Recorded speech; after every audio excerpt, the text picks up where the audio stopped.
حضور علیہ الصلاۃ والسلام کے علم غیب کے متعلق ہمارا اہل سنت کا عقیدہ کیا ہے، اس پر اعتراضات جو ہوتے ہیں ان کا جواب کیا ہے، اس حوالے سے میں آج مختصر گفتگو کروں گا، اور امید ہے کہ آج کی گفتگو میں اس مسئلے پر جتنے بھی اشکالات پیش ہوتے ہیں، جتنے بھی اعتراضات اور سوالات ہوتے ہیں، سب کا کافی شافی وافی جواب ہو جائے گا۔ آج سے تقریباً 20 برس پہلے میں ایک دفعہ بازار جا رہا تھا، راستے میں مجھے سکول کالج کا ایک طالب علم ملا۔ اس نے کہا جی ہمارا عقیدہ کیا ہے نبی پاک کے علم کے بارے؟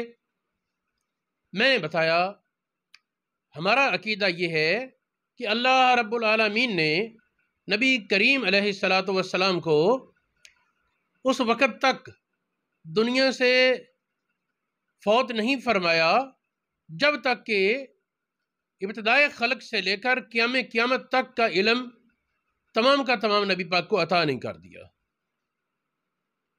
میں نے بتایا ہمارا یہ عقیدہ نہیں کہ شروع دن سے سارا علم تھا، لیکن جب آپ فوت ہوئے تو اس سے پہلے آپ کے علم کی ابتدا اور انتہا وہ بدء الخلق سے، خلق کی ابتدا سے قیامت تک یہ احاطہ اور باقی اجمالی علم تھا۔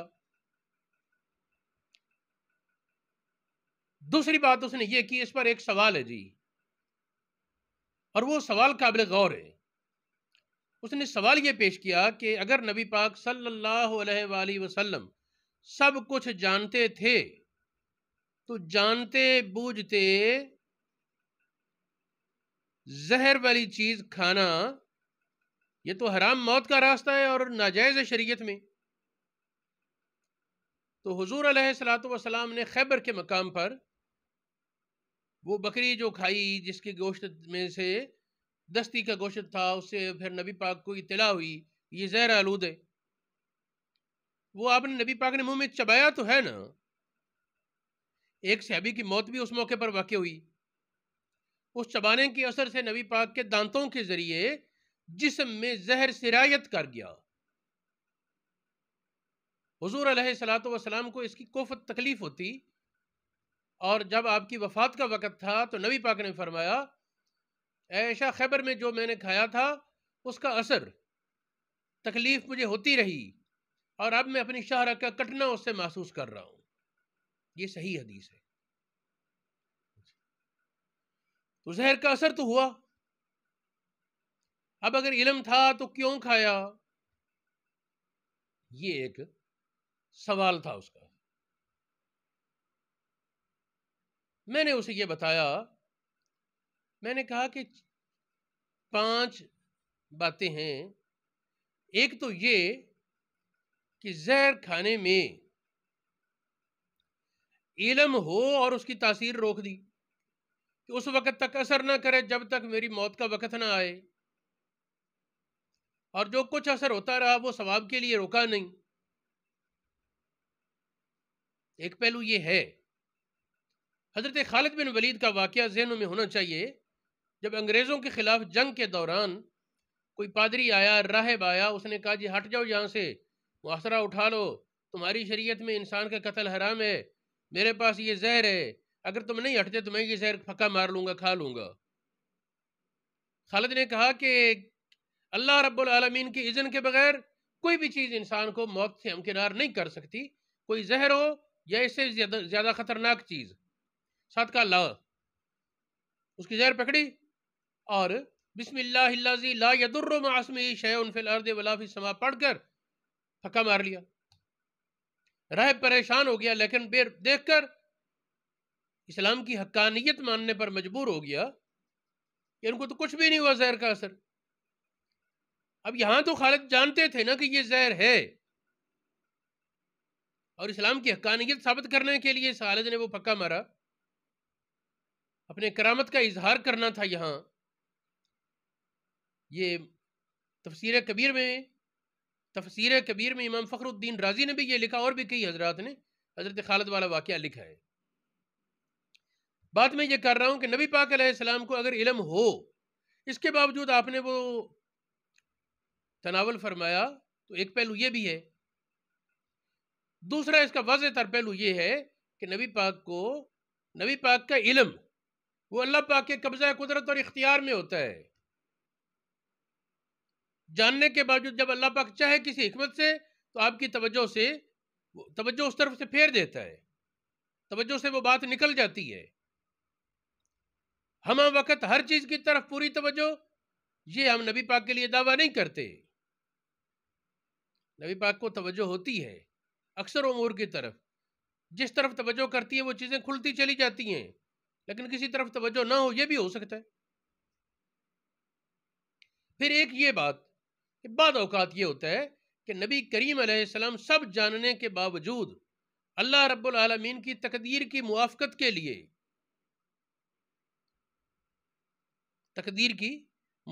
لیے اس کے مطابق ایسے اسباب میں چلے جاتے ہیں۔ باقی یہ زہر کھانا تو اس قبیلے سے نہیں، بعض اور مقامات اس طرح بھی ہیں۔ تو خیر میں اس کے بحث میں تفصیل سے بیان کروں گا۔ کتنے جوابات ہیں علم غیب پر اعتراضات جو ہیں، ان اعتراضات کے یہ 4 جواب ہیں بنیادی طور پر۔ ان میں سے کوئی نہ کوئی جواب ہر اعتراض کے موقع پر درست آ جائے گا، کوئی نہ کوئی جواب ہر اعتراض کے موقع پر درست آ جائے گا اور وہ اشکال ہوا میں اڑ جائے گا۔ کچھ لوگوں نے یہ کہنا شروع کیا کوئی دلیل بھی تو ہو نا علم محیط کی، اور یہ وہ آئیں میں بتاؤں۔ قرآن پاک میں فرمایا، سورہ النحل میں قرآن پاک کی شان بیان کی، تبیان لکل شے، ہر چیز کی خوب وضاحت۔ سوچا جائے کہ اگر قرآن پاک میں ہر چیز کی وضاحت ہے، کسی اور کو سمجھ آئے یا نہ آئے، اگر نبی پاک کو بھی نہیں سمجھ آئی تو پھر فائدہ کیا اس کے اتارنے کا؟ نبی پاک کو تو اللہ پاک نے قرآن سکھایا ہے نا، تو جب نبی پاک کو سکھایا ہے، نبی پاک سے بڑھ کر صلاحیت والا شاگرد نہیں ہو سکتا، اللہ پاک سے بڑھ کر صلاحیت والا استاد نہیں ہو سکتا، اور محبت میں اس سے بڑھ کر کمال نہیں ہو سکتا، تو یہ کیسے مانا جائے کہ اللہ پاک جو علیم ذاتی صدور اور بکل شیء محیط، وہ رب وہ اپنے محبوب پاک کو قرآن سکھائے اور چیزیں چھپا لے؟ یہ کون کہنے والا کہے گا اور ماننے والا مانے گا؟ دوسری آیت سورہ یوسف میں آیت نمبر 111، تفصیل کل شیء، ہر چیز کی تفصیل ہے اس کتاب میں۔ سورہ انعام آیت نمبر 38 فرمایا، ما فرطنا فی الکتاب من شیء، نہیں چھوڑی ہم نے اس کتاب میں کوئی شے مگر اس کا واضح بیان کر دیا۔ سمجھ جانتا ہے اس کو حقیقت میں اللہ پاک ہے، اللہ پاک کی عطا سے نبی پاک جانتے ہیں، اور نبی پاک کے فیضان سے پھر صحابہ اور آگے درجہ بدرجہ۔ غور کریں یہ کتنا علم تھا۔ عبداللہ ابن عباس رضی اللہ تعالیٰ عنہما کہتے ہیں، لو دالی قالو بعیر، اگر میرے اونٹ کی رسی گم ہو جائے، لوجدتہ فی کتاب اللہ، میں اسے قرآن پاک میں ڈھونڈ لیتا ہوں۔ اونٹ کی رسی گم ہو جائے میں قرآن پاک میں ڈھونڈ لیتا ہوں۔ یہ حدیث امام جلال الدین سیوطی نے الاتقان فی علوم القرآن میں بیان کی، الحوی للفتاوی میں بیان کی، الاکلیل میں امام سیوطی نے بیان کی، مترک الاقران ایک کتاب ہے یہ بھی امام سیوطی کے اس میں بھی ہے، روح المعانی۔ علامہ آلوسی نے بھی 3-4 جگہ اس روایت کو بیان کیا ہے۔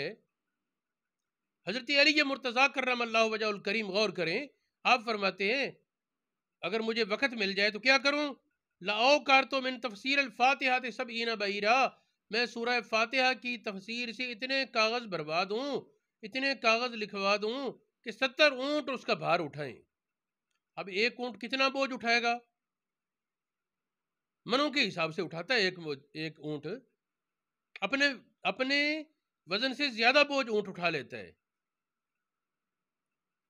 تو وہ کتنا وزن بن جائے گا، اور کاغذ لکھے ہوئے، تو یہ اتنا علم تو حضرت علی پاک کا ہے نا۔ اللہ اکبر۔ قرآن پاک میں ایک اور مقام پہ فرمایا، سورۃ النساء آیت نمبر 113، وَعَلَّمَكَ مَا لَمْ تَكُنْ تَعْلَمْ وَكَانَ فَضْلُ اللَّهِ عَلَيْكَ عَظِيمًا، اے حبیب آپ جو کچھ نہ جانتے تھے آپ کو سکھا دیا، اور آپ پر اللہ تعالیٰ کا بہت بڑا فضل عظیم ہے. تو جو نہیں جانتے تھے وہ سب سکھا دیا. اس کے بعد کہنا یہ نہیں جانتے تھے وہ نہیں جانتے تھے، یہ تو اللہ پاک کے حکم، اللہ پاک کی عطا سے ٹکرانے کی بات ہے. اللہ پاک دیتا ہے اور کوئی انکار کرے، یہ ظاہر ہے اس کا انکار اس کی اپنی شکاوت قلبی اور کساوت قلبی اور دل کی بیماری کا مظہر ہے، حقیقت کچھ نہیں. پھر دیکھیں قرآن پاک میں ایک اور آیت ہے سورۃ الانعام میں آیت نمبر 75، فرمایا وَكَذَلِكَ نُرِي إِبْرَاهِيمَ مَلَكُوتَ السَّمَاوَاتِ وَالْأَرْضِ، اسی طرح ہم ابراہیم علیہ السلام کو دکھاتے آسمان و زمین کی بادشاہی کے راز، ساری کائنات کا ملاحظہ کروا دیا ابراہیم علیہ السلام کو. اسی طرح کس طرح؟ بھئی مشبہ جس کے ساتھ تشبیہ دی جا رہی ہے وہ کون؟ تشبیہ تو ابراہیم علیہ السلام کو دی جا رہی ہے کہ ان کو ہم نے دکھایا سارا کچھ. کس کی طرح؟ تو محققین نے فرمایا یہ کذالکہ کی مشبہ کی ضمیر جس کے ساتھ تشبیہ دی گئی، مشبہ بھی کا اشارہ وہ محمد الرسول اللہ کی طرف ہے. نبی پاک علیہ السلام کو بھی کائنات آسمان و زمین کے سب راز اور سب معاملات دکھا دیے. ابراہیم علیہ السلام کو جب یہ ملکوت السماوات والارض دکھائی گئی نا تو تفسیر در المنصور میں پڑھا کہ آپ پوری دنیا کے سارے حالات دیکھ رہے، ایک جگہ کوئی گناہ سخت گناہ میں بندہ مبتلا تھا، انہوں نے عرض کی یا اللہ یہ بندہ اتنا سخت نافرمان ہے، اس کو موت کے ہم گھاٹ اتار دے. مر گیا. دوسرے کے بارے کہہ دیا، وہ مر گیا. تیسرے کے بارے کہنے کے لیے سوچ رہے تھے، اللہ پاک نے فرمایا کہ کتنے بندے مرواؤ گے؟ عرض کی یا اللہ کوئی خلیل کی ٹالتا ہے؟ خلیل تو نے مجھے اپنا خلیل بنایا ہے تو خلیل اپنے خلیل کی بات کو رد کرتا ہے؟ فرمایا کہ تو نے کبھی دیکھا ہے کہ خلیل اپنے خلیل کے فیصلوں کو ناپسند کرے؟ جب میرا فیصلہ یہ ہے کہ جیسے بھی ہیں کافر بے ایمان فاسق فاجر سب کو دوں، یہ میری تکوینی راز ہیں، تو اس میں مداخلت مناسب نہیں. اب یعنی اس کے پتہ یہ چلا اس روایت سے کہ ابراہیم علیہ السلام کو تفصیل سے سارا کچھ دکھایا گیا. یہ نہیں کہ چلتے چلتے اتنا علم تو ہمیں تمہیں بھی ہے نا، ساری کائنات کو پیدا کرنے والا اللہ ہے، یہ علم مراد نہیں، اس کی باریکیاں اور تفصیلات مراد ہیں. امام احمد رضا خان فتاوی رضویہ میں ایک جگہ لکھتے ہیں حضرت علی کا علم تو اتنا کہ 70 اونٹ بھر جائیں کاغذات سے، اور علی سے بڑھ کر عمر کا علم ہے. عبداللہ ابن مسعود جو کہ حضرت علی کی خلافت سے پہلے فوت ہو گئے اور حضرت علی سے بڑی محبت رکھتے تھے، عبداللہ ابن مسعود حضرت علی سے بڑی زیادہ محبت رکھتے تھے. تو حضرت ابن مسعود کہتے ہیں کہ جب عمر فوت ہوئے تو ہم کہا کرتے تھے علم کے 9 حصے لے کر عمر چلے گئے، 10واں حصہ امت کے پاس باقی ہے، اس 10ویں حصے میں سے حضرت علی کا یہ علم ہے.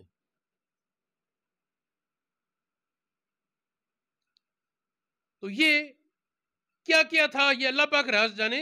یہ روایت یہ ریاض الندرہ میں موجود ہے، آداب النفوس میں موجود ہے، الناسخ والمنسوخ ایک کتاب ہے اس میں ہے، مختصر تاریخ دمشق اس کتاب میں ہے، یہ مختصر تاریخ دمشق یہ ابن منظور افریقی کی کتاب ہے، لسان العرب جن کی تصنیف ہے، پرانے علماء میں سے ہیں، انہوں نے یہ حدیث بیان کی. تو یہ اس طرح ابراہیم نخعی سے یہ روایت سنن دارمی میں ہے، حضرت عمر والی تاریخ دمشق سے ہے، یہ ابن عساکر کی جو ہے اتحاف المہرہ یہ ابن حجر اسقلانی کی اس میں بھی ابراہیم نخعی سے. یہ ابراہیم نخعی یہ شاگرد ہیں عبداللہ ابن مسعود کے. اس طرح اور بھی کئی حضرات سے. ابراہیم نخعی کے پاس تو کسی نے ذکر کیا نا، میمون بن مہران ایک بہت بڑے عالم تھے تابعی، انہوں نے کہا جی لگتا ہے کہ عمر 2/3 علم لے کر چلے گئے اور تیسرا حصہ باقی رہ گیا. ابراہیم نخعی نے کہا بس کر، تمہیں پتہ ہی نہیں، ہم تو یہ کہا کرتے تھے عمر 9 حصے علم کے لے کر گیا اور 1 حصہ باقی رہ گیا. یہ علماء کی بحث میں یہ بات آئی. اور صحابہ ایک بات پر متفق تھے کہ ابو بکر ہم میں سے زیادہ علم والے تھے، ایک تو امام وہ ہوتا ہے جو زیادہ علم والا ہو، اور ابو بکر کو نبی پاک نے امام بنایا۔ دوسرا، حضرت ابو سعید خدری رضی اللہ تعالی عنہ آپ سے صحیح سندوں کے ساتھ ثابت ہے، آپ فرماتے ہیں کہ ابو بکر صدیق رضی اللہ تعالی عنہ ہم میں سب سے زیادہ علم والے تھے، عمر سے بھی بڑھ کر، علی سے بھی بڑھ کر، اور ابو بکر سے بھی بڑھ کر یقیناً محمد الرسول اللہ کی ذات ہے، آپ کا علم ہے۔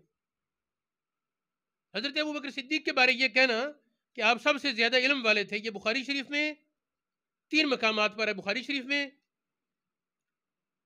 ترمذی شریف میں یہ ہے، مسند ابن حبان میں ہے، مسند احمد بن حنبل میں یہ حدیث موجود ہے۔ بخاری شریف میں یہ حدیث 3654 نمبر، اور اس کے علاوہ بھی موجود ہے 4166، 3947 بھی اسی حدیث کے بارے ہے۔ مسلم شریف میں 2382 نمبر پر یہ حدیث کہ ابو بکر عالمنا، ابو بکر ہم میں سب سے زیادہ علم والے تھے۔ ایک دن نبی پاک علیہ الصلوۃ والسلام صبح کی نماز کے لیے دیر سے تشریف لائے، جگاتے تو تھے نہیں نبی پاک کو، تشریف لائے اور تیزی سے نماز پڑھائی۔ نماز کے بعد فرمایا اپنی جگہ بیٹھے رہو، میں تمہیں وجہ بتاتا ہوں آج لیٹ کیوں ہوا۔ فرمایا میں نماز نفل پڑھ کر بیٹھا تھا اور مجھے آنکھوں میں نیند محسوس ہوئی، میں سو گیا۔ آتانی ربی فی احسن صورت، اللہ رب العالمین نے بڑی حسین صورت میں مجھے کو دیدار کرایا۔ گفتگو ہوئی، فرمایا یہ جانتے؟ میں نے عرض کیا میں تو نہیں جانتا۔ وعدہ، اللہ پاک نے اپنا ہاتھ میری 2 کندھوں کے درمیان رکھا جس طرح اس کی شان کے لائق ہے۔ اس کا نتیجہ کیا ہوا؟ بعض روایات میں فتجلی لی کلو شے، میرے لیے ہر چیز روشن ہو گئی۔ بعض روایات میں یہاں یہ لفظ ہے فعلمت ما فی السماوات والارض، جو کچھ آسمان و زمین میں سب کچھ میں نے جان لیا۔ بعض روایات میں علمت ما بین المشرق والمغرب، مشرق مغرب کے درمیان جو کچھ ہے وہ سب میں نے جان لیا۔ یہ حدیث 3 عبارتوں کے ساتھ میں اس کے کچھ حوالہ جات پیش کرتا ہوں۔ پہلی جس روایت میں ہے علمت ما بین المشرق والمغرب، مشرق مغرب کے درمیان ہے سارا کچھ میں نے جان لیا، یہ حدیث ترمذی شریف میں 3234 نمبر پر ہے صحیح سند سے۔ ابو یعلا میں التوحید کتاب ابن خزیمہ کی ہے، الرؤیا دارقطنی کی ہے، تاریخ دمشق ابن عساکر کی دیگر کتابوں میں موجود ہے۔ میں اس حدیث کے صرف ترمذی کے حوالہ پیش کروں گا کہ امام ترمذی نے تینوں عبارتیں صحیح سندوں سے بیان کی ہیں۔ امام ترمذی کی دوسری روایت اس حدیث کے بارے لفظ ہے فعلمت ما فی السماوات و ما فی الارض، جو کچھ آسمانوں میں ہے جو کچھ زمین میں ہے سب کچھ میں نے جان لیا اللہ پاک کے اس ہاتھ رکھنے کے اثر سے۔ شرک کہاں رہا؟ یہ تو اللہ پاک کی عطا ہے۔ یہ یا تو کوئی یہ کہے نا کہ نبی پاک کو علم دینے کے بعد پھر اللہ پاک نے چھین لیا، یہ کون ثابت کر سکتا ہے؟ یہ تو قطعاً نہیں، اور جان لیا سارا کچھ جب اللہ پاک نے عطا کیا۔ یہ حدیث صحیح ہے۔ ترمذی نے حدیث نمبر 3233 میں اس کو روایت کیا۔ پہلے جو بیان کی وہ 3234 تھی، یہ 3233 ہے۔ مسند احمد بن حنبل میں 3 جگہ یہ حدیث موجود ہے، کتاب الرؤیا میں ہے، مجمع الزوائد میں ہے، جامع الاصول میں ہے۔ تیسری عبارت اس حدیث کی تھی فتجلی لی کلو شے، فتجلی لی کلو شے، میرے لیے ہر چیز روشن ہو گئی۔ اب یہ کلی احاطہ ہو گیا، ہر چیز میرے لیے روشن ہو گئی۔ اسی سے تو ہم کہتے ہیں نبی پاک علیہ السلام کو اللہ پاک نے ایسا علم دیا تھا کہ جس طرف توجہ کرتے وہ چیز کھلتی چلی جاتی، کوئی چیز آپ سے چھپتی ہی نہیں تھی۔ اللہ پاک نے تمام علم کا منبع آپ کی سینہ اقدس میں جمع فرما دیا، اور آپ کو مخلوق کا اور خالق کی معرفت کا بہت بڑا حصہ، مخلوق کی معرفت کا علم محیط عطا فرما دیا۔ ما کانا اور ما یکونوں کا علم، ما کانا اور ما یکونوں کا علم، جس کی حد بد الخلق سے قیامت تک ہے بیان کی جاتی، یہ سب بیان کر دیا۔ ورنہ زیادہ تحقیق میں جائیں تو جنتیوں کے جنت میں داخل ہونے تک کا سب کچھ نبی پاک یقیناً تفصیل سے جانتے۔ کہ ہمیں میدان معاشر کے 50,000 سال کے واقعہ وہ بھی نبی پاک سب جانتے ہیں۔ میں اس پر آگے تفصیل بیان کرتا ہوں۔ یہ تفسیر روح المعانی میں اور الحاوی الفتاوی میں ذکر ہے قرآن پاک نے اولین آخرین کے تمام علوم کو جمع کر لیا ہے، اور قرآن پاک کے علموں کا احاطہ حقیقت میں اللہ پاک جانتا ہے، اور اس کی عطا سے نبی پاک جانتے ہیں۔ پھر ایک اور حدیث،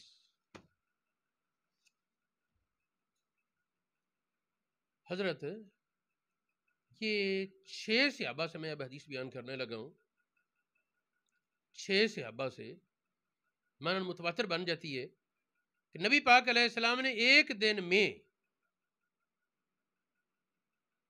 ابتدائے خلق سے قیامت تک کے سارے واقعات بیان کر دیے۔ دیکھیں حضرت حذیفہ رضی اللہ تعالیٰ عنہ سے روایت ہے، قام فینا رسول اللہ صلی اللہ علیہ وسلم مقاما ما ترک شیئا یکون فی مقامہ ذالک الی یوم القیامہ۔ حذیفہ کہتے ہیں نبی پاک کھڑے ہوئے ایک جگہ، اس میں وقت نہیں بیان کیا گیا، حذیفہ کی حدیث میں کتنے وقت میں سب کچھ بیان کیا، نبی پاک نے چھوڑا کچھ نہیں قیامت تک، الا حدث بھی، سب کچھ بیان کر دیا، حفظہ من حفظہ نسیہ من نسیہ، جس نے یاد رکھا، بھول گیا۔ میرے ساتھی یہ بھی جانتے ہیں، فرماتے ہیں حذیفہ کہ ان میں سے کوئی کام ہوتا ہے تو مجھے دیکھ کر یاد آ جاتا ہے، یہ بھی نبی پاک نے بتایا تھا۔ شفا شریف میں ہے کہ اگر کوئی پرندہ اڑتا ہوا نظر آتا تو ہمیں یاد آ جاتا ہے، نبی پاک نے یہ بھی بتایا تھا کہ اس طرح بیٹھے ہوں گے فلان جگہ اور پرندہ اڑتا ہوا نظر آئے گا۔ ساری کائنات کے تفصیلی واقعات بیان کر دیے۔ یہ حدیث جو حذیفہ والی ہے، حضرت حذیفہ رضی اللہ تعالیٰ عنہ، یہ حدیث بخاری شریف میں 6604 نمبر پر ہے، مسلم شریف میں 2891 نمبر پر ہے، مسند احمد بن حنبل میں 4 جگہ یہ حدیث موجود ہے، شرح السنہ میں ہے، سنن ابو داود میں 4240 نمبر پر یہ حدیث ہے، مستدرک امام حاکم میں 8499 نمبر پر، طبرانی اوسط میں، جمع بین صحیحین میں، مصابیح السنہ میں، مشکات شریف میں اور جمع الجوامع میں یہ حدیث موجود ہے۔ یہ ہوگی حضرت حذیفہ والی۔ اب ایک اور حضرت ابو سعید خدری والی حدیث، اس میں اور ہی کمال ہے۔ یہ کہتے ہیں نبی پاک علیہ السلام نے ایک دن عصر کی نماز پڑھائی، عصر کی نماز پڑھانے کے بعد کھڑے ہوئے اور غروب آفتاب سے پہلے سارا کچھ بیان کر دیا۔ ایک پورے دن میں بھی سارا کچھ بیان کرنا عجیب معجزہ تھا، اور عصر کی نماز کے بعد غروب تک کے وقت سے پہلے کائنات کا سب کچھ بیان کر دیا۔ یہ اور زیادہ تعجب کی بات ہے۔ سنیں حدیث، صلی بنا رسول اللہ صلی اللہ علیہ وسلم یومن صلاۃ العصر، نبی پاک علیہ السلام نے ہمیں ایک دن عصر کی نماز پڑھائی، بنہارن، شروع وقت پر، ثم قام خطیبا، پھر کھڑے ہو گئے تقریر فرمانے، فلم یدا شیئن، کوئی چیز نہیں چھوڑی، شیئن نکرہ ہے، لم نفی ہے، نکرہ نفی کے تحت استغراق کا فائدہ دیتا ہے، پوری کائنات کی کوئی چیز چھوڑی ہی نہیں، یکون الی قیام الساعہ، جو قیامت تک ہوگی۔ کیا یہ کمپیوٹر، کیا موبائل، کیا ہوائی جہاز، کیا ایٹم بم یا ہائیڈروجن بم، کیا میں اور تو، ہر کوئی جو کچھ قیامت تک ہوگا نبی پاک نے سب کچھ بیان کر دیا۔ حضرت علامہ عینی ایک جگہ لکھتے ہیں کہ اس میں بہت بڑا معجزہ ہے۔ میں یہ کہا کرتا ہوں کہ 1 منٹ کے پوری دنیا کے واقعات بیان کرنے بیٹھ جاؤ تو زندگی ختم ہو جائے گی۔ 1 منٹ کے پوری دنیا کے واقعات بیان کرنے میں زندگی ختم ہو جائے، اور یہ پوری دنیا کے سارے واقعات عصر سے لے کر مغرب تک بیان کر ڈالے۔ اس میں بسط زمان کا عجیب معجزہ موجود ہے، زمانے تھوڑے میں بہت کچھ بیان کر دیا۔ یہ حدیث جامع ترمذی میں حدیث نمبر 291 ہے، مصابیح السنت میں ہے، مشکات المصابیح میں، مصنف عبد الرزاق میں، جمع الجوامع میں اور کنز العمال میں یہ حدیث موجود ہے۔ ایک اور حدیث، تیسرا صحابی ابو مریم، یہ اور صحابی ہے،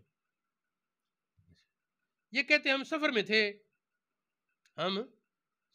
تھے، نبی پاک علیہ السلام کے ساتھ اتفاق سے اس دن نماز فجر کی قضا ہوئی۔ نبی پاک نے کسی کی ڈیوٹی لگائی، خیال رکھنا۔ میں نے پہلے کہا ہے نا کہ نبی پاک کا علم اللہ پاک کے قبضہ قدرت اور اختیار میں ہے، جب اللہ پاک چاہے کسی حکمت سے تو آپ کی توجہ اس علم سے پھیر دیتا ہے۔ بل نبی پاک فجر کی نماز قضا ہوئی، کچھ دیر کے بعد جب سورج نکلا نبی پاک بیدار ہوئے، صحابہ بیدار ہوئے، اس وقت حضور علیہ الصلوۃ والسلام نے کچھ آگے چل کر وہاں سے روانگی کا حکم دیا، آگے چل کر حکم دیا، حضرت بلال کو اذان کہی، سنتیں پڑھیں، پھر نماز ہوئی، نماز کے بعد ثم حدثنا بما هو کائن الى یوم القیامہ، پھر نبی پاک نے واعظ کیا اور قیامت تک کا سب کچھ بیان کر دیا۔ یہ حدیث امام نسائی نے سنن کبریٰ میں بیان کی، اس کا نمبر ہے 1508، طبرانی کبیر میں ہے، اور تہذیب الکمال علامہ مزی کی کتاب ہے، اس میں بھی یہ حدیث موجود ہے۔ 3 صحابی ہو گئے۔ چوتھے حضرت ابو زید عمر بن اخطب انصاری، یہ کہتے ہیں نبی پاک علیہ السلام نے فجر کی نماز پڑھائی، کھڑے ہوئے، واز شروع کر دیا، بیان کرتے رہے حتیٰ کہ زور کا وقت ہو گیا۔ زور کا وقت ہوا، نبی پاک ممبر سے اترے، جماعت کرائی، زور کی، اس کے بعد پھر ممبر پر کھڑے ہو کر سارا واز چل رہا ہے۔ عصر کا وقت ہوا، عصر کی نماز پڑھائی، اتر کر پھر ممبر پر، غروب سے کچھ دیر پہلے سورج ابھی بلند درختوں پر، دھوپ لگی تھی، چھپا نہیں تھا، غروب آفتاب نہیں ہوا کہ نبی پاک ممبر سے اترے اور سب کچھ بیان کر ڈالا تھا۔ ابتدائے خلق سے، اس حدیث میں ابتدا کا لفظ ہے، ابتدائے خلق سے، بدل خلق سے سب کچھ بیان کر ڈالا۔ یہ حدیث مسلم شریف میں صفحہ 2792 صفحہ کہہ رہا ہوں، حدیث نمبر 2792 ہے، مسند احمد بن حنبل میں یہ حدیث ہے، ریاض الصالحین میں ہے، مسند ابو یعلا میں ہے، ابن حبان میں ہے، اور دیگر کتابوں میں یہ حدیث موجود ہے۔ حضرت عمر فاروق رضی اللہ تعالی عنہ اور حضرت مغیرہ بن شعبہ سے ایک حدیث ہے، یہ عبارت ملتی، صحابی 2 ہیں، صحابی 2 حضرت عمر، ان سے الگ روایت ہے، مغیرہ بن شعبہ سے الگ ہے۔ قام فینا النبی صلی اللہ علیہ وسلم مقاما، نبی پاک ہم میں ایک موقع پر کھڑے ہوئے، فاخبرنا بدء الخلق، مخلوق کی ابتدا سے بیان کیا، حتی دخل اہل الجنت منازلہم، جنتی اپنے گھروں میں پہنچ گئے، واہل النار منازلہم، دوزخی اپنے گھروں میں، سب کچھ شروع سے اینڈ تک ہر چیز بیان کر ڈالی۔ یہ تو میدان محشر بھی پورا آ گیا۔ حفظ ذالک من حفظہ ونسیہ من نسیہ، جس نے یاد رکھا رکھ لیا، جو بھول گیا بھول گیا۔ یہ حدیث بخاری شریف میں ہے۔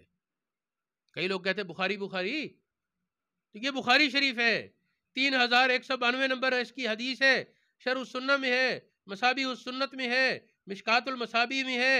انہوں نے حضرت عمر کی روایت بیان کی، اور مغیرہ بن شعبہ کی روایت یہ مسند احمد بن حنبل میں بیان کی، انہوں نے 18214 نمبر حدیث پر۔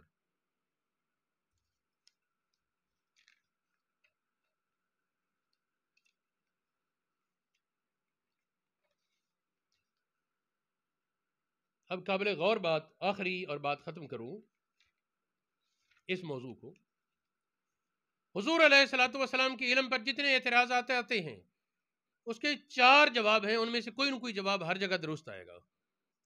یا تو یہ کہ جس واقعہ سے استدلال کیا جاتا ہے اس وقت نبی پاک کو علم نہیں تھا، وہ علم کی نفی پر دلیل ہی نہیں، علم کی نفی پر دلیل ہی نہیں۔ جس طرح صحیحین کی حدیث ہے، مسجد کا خادم فوت ہو گیا، نبی پاک علیہ الصلوۃ والسلام نے اس کے بارے پوچھا، وہ نظر نہیں آتا، لوگوں نے بتایا فوت ہو گیا ہے، اس کو جنازہ پڑھ کر دفن کر دیا، فرمایا مجھے کیوں نہیں بتایا، چلو مجھے بتاؤ اس کی قبر کہاں ہے، قبر پر تشریف لے کے اس کے لیے دعا فرمائی، جو بھی کیا۔ اس سے کچھ لوگوں نے کہا جی اگر پتا ہوتا تو پوچھا کیوں، اگر پتا ہوتا تو پوچھا کیوں؟ بھی واضح جواب ہے کہ اگر نبی پاک پوچھتے نہ، وہاں جاتے دعا مانگتے، تو لوگ کہتے اتفاق سے اس طرف گئے تھے، قبر پر جانے کی نیت سے نہیں اٹھے۔ مسجد کے خادم کی شان بتانی تھی کہ اس کی قبر پر دعا کے لیے خود نبی پاک علیہ السلام تشریف فرما ہوئے، جہاں بیٹھے تھے وہاں سے اٹھ کر اس کی قبر کے پاس تشریف لے گئے۔